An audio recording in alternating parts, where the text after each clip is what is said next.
Hello বন্ধুরা, তোমরা সকলে কেমন আছো? আশা করি ভালো আছো, আমিও ভালো আছি। আবার আজকে একটা নতুন রেসিপি নিয়ে চলে এসেছি। বাড়িতে কিভাবে ঢোকলা বানাবে একদম মার্কেটের মতন টেস্টি স্পঞ্জি। পুরো রেসিপিটা ফলো করো। চলো ভিডিওটা শুরু করা যাক। প্রথমে আমি এক বাটি বেসন নেবো, ওই বাটিতেই আধা বাটি দই নেবো, আধা বাটি জল দিয়ে এক বাটি করে ভালো করে মিক্স করে নিয়ে বেসনের মধ্যে দিয়ে দেবো। পরিমাণ মতো নুন দেব, নুন দিয়ে ভালো করে ব্যাটারটাকে মিক্স করে নেব।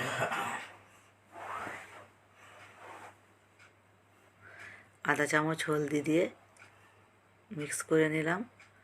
এখন এটাকে 1.5 থেকে 2 ঘন্টা মতন একে রেস্ট দেবো। 1.5 ঘন্টা পরে ফিরে আসলাম। দেখো আমি একটা বর্তনের মধ্যে তেল ব্রাশ করে নিচ্ছি।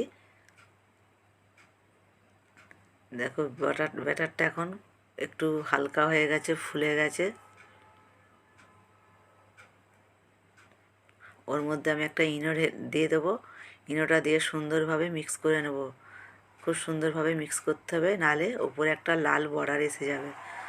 ইনোটা দিয়ে কিন্তু বেশিক্ষণ রাখা যাবে না বন্ধুরা, তোমরা আগে থেকে জল বসিয়ে দেবে, তবে ইনোটা দেবে। আমিও জল আগে থেকেই রেখে দিয়েছি, জল গ্যাসের মধ্যে। খুব সুন্দরভাবে মিক্স করে ব্যাটারটা পুরোই বর্তনের মধ্যে ঢেলে দেবো।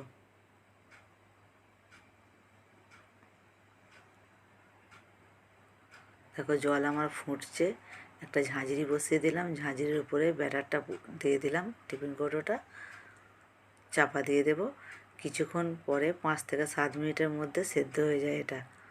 দেখো এখন দেখো সুন্দরভাবে স্টিম হয়ে গেছে। আমি একটা চাকু নিয়ে চেক করছি, চাকুটা পরিষ্কার আসা মানে স্টিম হয়ে যাওয়া।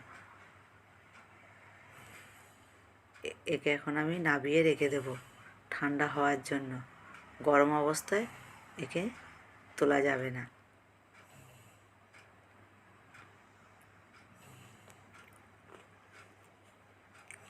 এখন আমি উপরে যে সিরাপটা দেবো সেটা তরকাটা বানিয়ে নেব। দেখো প্রথমে আমি কড়ার মধ্যে তেল দিয়েছিলাম, 1 চামচ সর্ষে দিয়েছি, কাঁচা লঙ্কা কুচি দিয়েছি, কড়ি পাতাটা দিয়েছি। সুন্দরভাবে ভাজা হয়ে গেছে। এখন ওতে আধা কাপ জল দেবো, 1 চামচে চিনি দেবো। মিষ্টিটা তোমরা যেরম খাবে সেরম দেবে।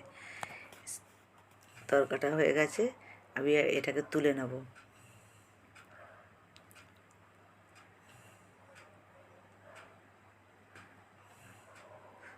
দেখো খুব সুন্দর স্পঞ্জি হয়েছে, হালকা, একদম মার্কেটের মতন।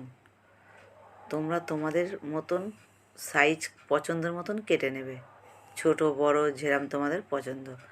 আমি আমার মতন এইভাবে কেটেছি। দেখো খুব সুন্দর স্টিম হয়েছে।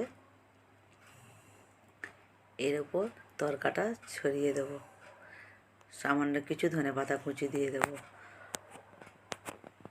আমার যদি ভিডিওটা ভালো লাগে তোমরা লাইক কমেন্ট শেয়ার করবে। ফেসবুক থেকে ইনস্টাগ্রাম থেকে দেখলে পরে ফলো, লাইক কমেন্ট শেয়ার করবে। ইউটিউব থেকে দেখলে পরে সাবস্ক্রাইব করবে। পুরো ভিডিওটা দেখার জন্যে ধন্যবাদ। সবাইকার শুভ কামনা রইল।